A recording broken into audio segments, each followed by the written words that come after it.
মঙ্গলবারও গাজার দক্ষিণাঞ্চলীয় খান ইউনিসে নতুন করে স্থল অভিযান চালায় ইসরায়েলি সেনারা। এতে হতাহত হন বহু মানুষ, এমনটাই জানায় গাজার স্বাস্থ্য মন্ত্রণালয়। বর্বরতার মাত্রা এতটাই নির্মম যে গাজার ৮০% জায়গা খালি করার নির্দেশ দিয়েছে দখলদাররা। এ অবস্থায় ফিলিস্তিনিদের একটাই প্রশ্ন, কোথায় যাবেন তারা? যুদ্ধ শেষ হওয়ার পর মৃত্যুপুরীতে পরিণত হওয়া গাজার উপর নিয়ন্ত্রণ বজায় রাখার লক্ষ্যে চীনের মধ্যস্থতায় একটি জাতীয় ঐক্য চুক্তিতে সই করেছে ফিলিস্তিনের বিভিন্ন পক্ষ। তাদের এই উদ্যোগকে স্বাগত জানিয়েছেন জাতিসংঘের মহাসচিব আন্তোনিও গুতেরেস।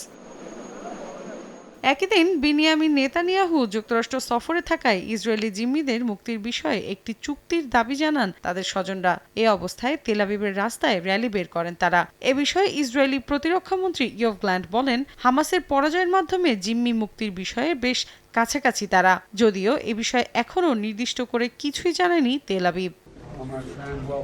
এদিকে নেতানিয়াহুর যুক্তরাষ্ট্রের সফরকে নিষ্ফল বলে আখ্যা দিয়েছেন বিশ্লেষকরা।